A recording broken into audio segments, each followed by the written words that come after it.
Hi guys!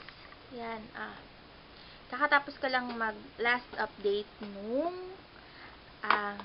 Pixie. O, diba? So, ang natitira na lang na i-review ko ito. Anyway, this is not a first impression na rin kasi ginagamit ko siya pang third day ko na siyang ginagamit eh. Gusto ko lang din malaman kung ano yung effect niya sa akin. And yes, padaan ako kanina sa Robinsons and I got myself a Revlon. This is, ayan o, 50% off. Ang original price niya is 500, wait, 575. So, naka-sale siya. 287 na lang siya. And this is in the shade of, ano ba to? Crush. Ang ganda ng color nito. So, yan. Hindi ko muna siya isuswatch. Hindi ko alam kung gagamitin ko na siya agad. Maglilipat na naman ako ng mga lipstick kasi hindi na naman sila kasha. Hindi ko na alam kung nung ano ko. Anyway, yon. So, ito na lang ang natitira dito sa aking review part. And magre-remove na ako ng makeup kasi mag-edit na ako ng video. And naayos na pala yung router na binili ko ng isang araw. So, okay na siya. Test ko na ulit kung magagamit ko na. Sana nga wala ng problema para magamit ko na rin. And gusto ko na rin kasing gumawa nung aking Instagram account for my Facebook page. So, yun. Matatanggal lang ako ng makeup kasi ginagamit ko pala guys tong by Pesta. Yan. Ito yung by Pesta. So, ang ano lang nito guys, maano siya, mahapdi siya sa mata. Pag napasok siya sa mata. Tsaka yung smell niya, hindi siya mabango. Parang toner ang nagiging, anyway, kasi toner, moisturizer na rin naman kasi siya. Ayan. Papakita ko lang sa inyo kung paano ko siya tinatanggal. Hinuhuli ko yung sa eye makeup or yung eyeliner ko kasi dun nga ako nasasaktan eh. Medyo mahapde. Ginagamit ko na rin siya sa lips. Kumalason man ako, Diyos ko. Hindi naman siguro guys. Hindi ko lang alam bakit parang mahirap ata yung pump. Tumatalsik yung pump kasi. So, yan. Nakikita nyo naman na natatanggal siya. Kita nyo ba?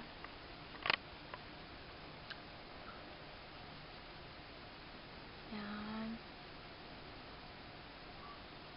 Tapos, kabila naman. Yan.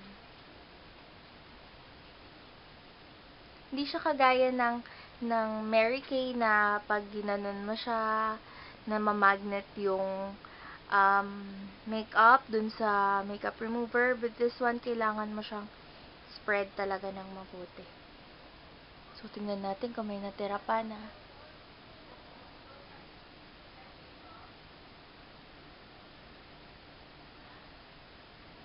Wait lang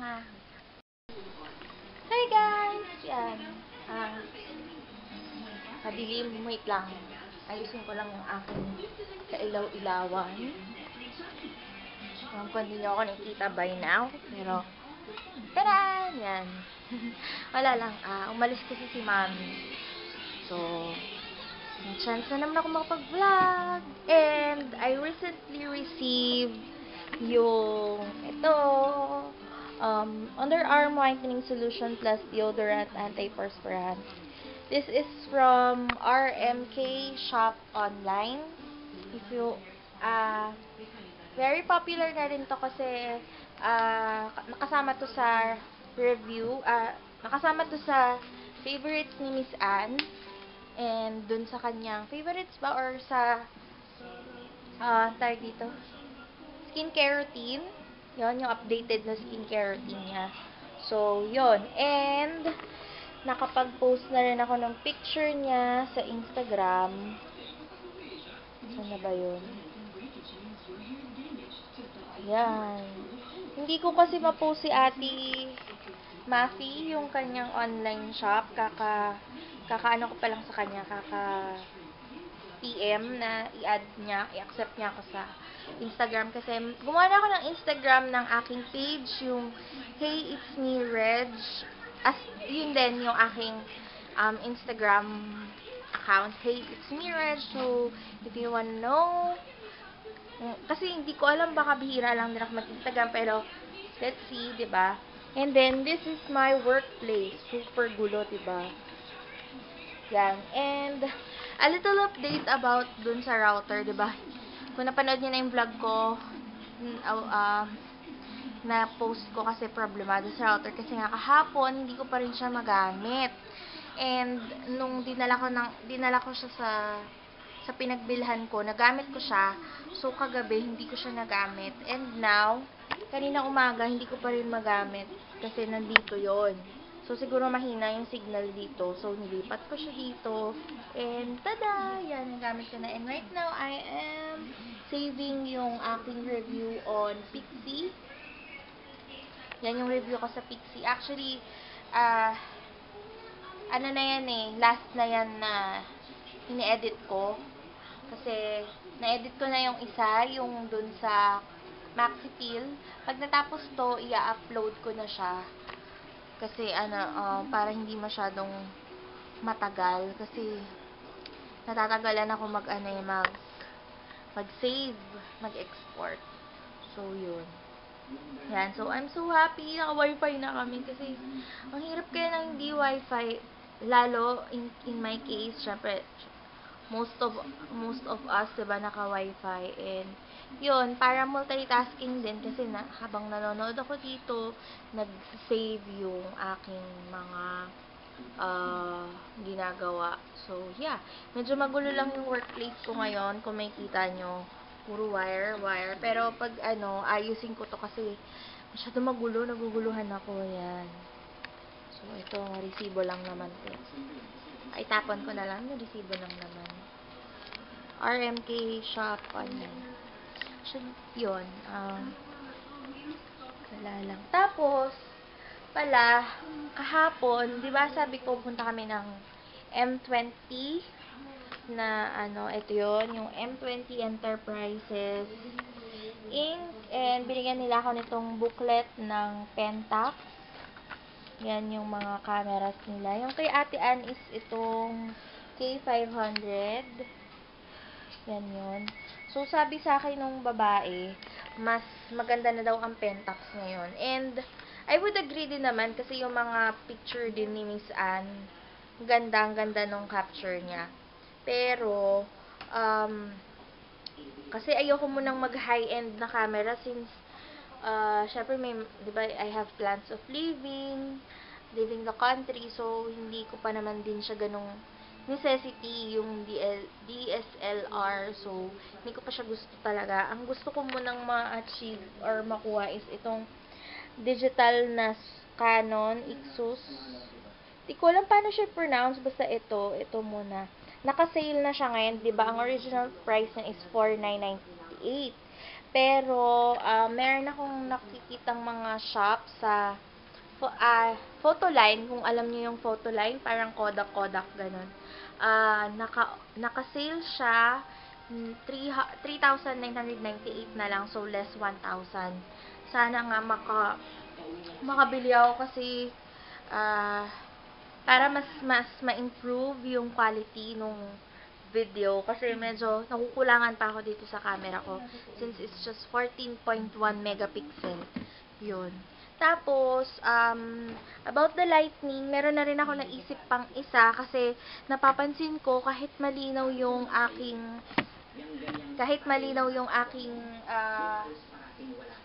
nakafocus na picture or yung lightning ko, yung background ko is madilim. So, ang naisip ko, bibilhin ko na lang yung fluorescent na ilaw. So, Yun yung pinaka-solution ko. Wait lang, ano.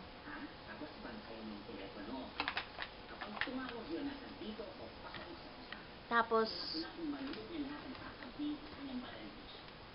yun.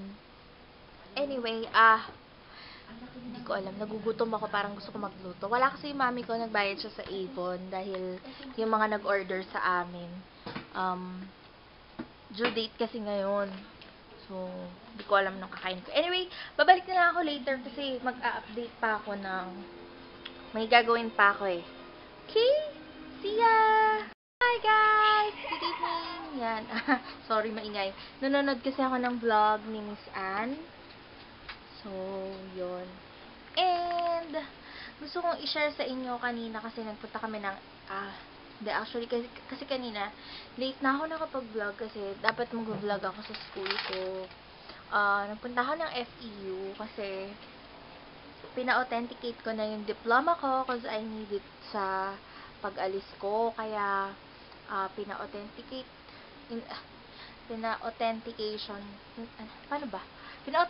ko na siya. So, yun. Kaya, hindi ako nakapag-vlog. Then, late na ako nakapag-upload nung aking video for this day. And, yun nga. So, dapat kasi magkikita kami ng mami ko para punta kami ng Robinsons. Kaso, nagpakain pa kasi siya ng aso. Tapos, na late pa siya kasi nga biglang umulan. So, ang hirap mag-jeep papunta ng Robinsons. Ano yun, madilim sa background ko, no? Tapos, yun nga. So, inantay ko na lang siya sa SM. Kaya, eto, nakabili na naman ako ng mga bagay-bagay na, Diyos ko, ewan ko ba. Basta pag nag-iisa talaga ako, ang hirap talaga mag-isa. But anyway, una mo nang papakita ko lang sa inyo, dapat gagawa ko siya ng haul. Kaso parang naisip ko, nakadalawang haul na ako for this month. So, hindi ko naman na siya magiging collective haul since, ginagamit ko kasi agad eh. So, kaya hindi ko siya talaga magawa ng collective haul. Pero yun nga, share ko na lang sa inyo. Nakabili ako ng 3 bagay sa National Bookstore. Yan. Kung nakikita nyo, madilim ata, guys. Wait. Ito. Yan. Ito yun. So, unang nabili ko is itong sticky flag. Ito siya. So, pwede siyang yung parang gusto mong i-divide yung notebook mo, lalagay mo siya doon para alam mo yung division ng notebook mo. And, ano lang siya, 34 pesos, 34.75. Ay, ano ba yung nalaglag? 34.75. Yan. Tapos, since mahilig nga ako sa mga ball pen and all, bumili naman ako ng Dong A, whatever, Finetech. This is in 0.5 siya. So, yun. Tapos, last na nabili ko doon is notebook na pink na may strap. So, may notebook kasi ako, yung pinapakita ko sa inyo, yung may orange. Yun. Kaso, dalawa kasi yung notebook ko. So, naisip ko, i-organize na lang sa isa. I-half ko na lang yung notebook. Yung isa pang YouTube ko, yung isa pang yung mga details na kailangan. Kasi, nabibigatan ako minsan sa bag ko na dalawa yung dalang notebook ko. So, yun. Kaya yun. Anyway. Tapos yun. Tapos nagpunta ako ng SM kasi nga inantay ko yung mommy ko. Kasi bibili na naman kami ng pagkain ng aso. So, napadaan ako sa Watsons and nakabili na naman ako itong Celotex brightening alcohol-free toner. Ito siya, and this is ano nga ba, ilang ml ba to? Wait, open ko siya. 125 ml. So, ang bili ko dito ata is 130. Sulit na rin siya sa laki na ganito, diba? Ito try ko siya kasi since ginagamit ko yung BB cream niya, gusto kong itry yung toner niya. And meron siya yung moisturizer pang bango, day and night. Di pa ako nakapag-apply. Day and night, meron siya. Kaso, I don't know kung 499 or 599 ata. Day and night na kasi siya. So, sulit mo na rin. Kaya lang, hindi ko pa siya binili kasi sabi ko, hindi ko pa naman kailangan ng moisturizer and hindi naman pa dry yung face ko. So, sabi ko, hindi na lang muna ako bibili. Yun na lang muna, yung toner. Since, ang ginagamit ko ngayon, this month is this BB cream ng Celetec. Yun. Tapos, after na, nagpunta ako ng Dep store. And, nakita ko na sale din yung Revlon. So, kasi una ko nakita yon sa Robinsons, kaya nakabili ako nito, diba? Yung Kissable Balm Stain. Pero, yun nga, nung tinignan ko kung meron din sila nun, ang sale sa kanila, ang 50% sa kanila is this Revlon Color Stay Whipped Cream. Ito ay in the shade of nude. Ewan ko, nag-focus, pero yan. In the shade of nude. Tapos, yung Revlon Photo Ready Airbrush nila na foundation, naka-sale din siya. And then, yung Revlon na Color Silk na pangkulay nila sa buhok, naka-sale din. 50%. So, I grabbed it. Ang original price is 975. Nabili ko na lang siya ng 487. So, una, nagdadalawang isip pa akong bilhin. Pero, binili ko na kasi sayang din yung chance. Baka mamaya maubos pa kung babalikan ko. So, yun, not bad na rin, worth it na rin yung 487 mo, 'di ba? At least naman naka-sale ka ng napakalaki, 'di ba? Imagine 975 down to 400, okay na rin 'yun. And then next, bumili ako ng suklay. Yan siya. This is from Paganini. Tinanggal ko na yung mga ano niya kasi kanina ginawan ko nga siya ng video, haul video, pero naisip ko nga na parang pangatlong ano ko na to haul, so hindi ko na ginawa ng haul. Sama ko na lang sa vlog since wala akong vlog this day. Tapos yun, ito is 119 to. Ang cute na kasi, no, green and white, kaya ito yung binili ko. And then, bumili rin ako ng mirror kasi malaki yung mirror ko eh. Ito yung mirror ko. Ganito siya kalaki. And, ginagamit ko siya dito pag nagme-makeup ako. Pag nalalayuan ako dun sa mirror. Tapos, ito, pang bag ko na lang kasi. Yun. Tapos, last na binili ko, meron pa akong binili. Itong Caronia Nail Hardener and Base Coat. Yan. Kasi, napapansin ko recently, parang madaling nasisira yung nails ko. So, hindi kasi ako nag-apply nito. Kaya, try ko to. And then, last is, diba, nag-promise ako, nagagawa na ako ng review about the BB cream ng Celetec. Nakabili na ako ng light kanina. Unfortunately, kasi si kuya, kasi meron na akong targeted na bibilhin. So, yun yung pinili ko. Nagsuggest si kuya ng mas maganda, mas mura, and so on. Ngayon, nung nilagay namin siya dito, madilim siya, as in madilim, kasi parang may portion lang siya na maliwanag. Siguro yung gitna lang, hindi talaga yung buong kwarto mo yung magliliwanag. Kaya bukas, ipapapalit namin siya nung bilog na sinasabi ko. Sayang nga, nakakainis, sana hindi ko na lang pinili yung choice niya. Tapos, diba sa Ace Hardware, meron kang yung are you satisfied or are you happy with chuchu yung ganon. Siyempre, yes, yung binigay ko dahil nag-suggest si kuya ng mas mahal siya, pero LED kasi. Pero yun nga, unfortunately, pagdating namin dito sa bahay, sa kwarto, madilim siya. So, sabi ko, ano ba yan? Sana instinct ko na lang yung pinakinggan ko imbis na yung suggestion. Anyway, minsan ayoko talaga maniwala sa mga ganyan kasi minsan gusto lang nilang makabenta. Pero, sasabihin, ganito, ganyan. Pero, real talk, hindi. Kaya, nakakainis. Anyway, tapos, yun lang ang binili ko. Oo, yun lang. Tapos, guys, na-try ko na tong kay Ate Mafi sa RMK shop online, and ang ganda niya. Mag-order pa ako pag halfway na siya kasi ang ganda talaga, hindi ako pinagpawisan. Napunta ako ng school namin, super duper init kaninang pag-alis ko, pero hindi ako pinagpawisan. Hindi ko palang mapakita yung underarm ko syempre kasi hindi pa ako nakakapag-harvest at hindi ko pa rin naman, pang second day ko pa lang din naman siyang gamitin. So, yun, anyway, manonood na ako, pagpapatuloy ko ng pagpapatuloy ko ng manood ng vlog kasi, anong oras na? Ito 12 na. So, isang buong araw akong, nawala, kaya ang dami kong vlog na papanoorin.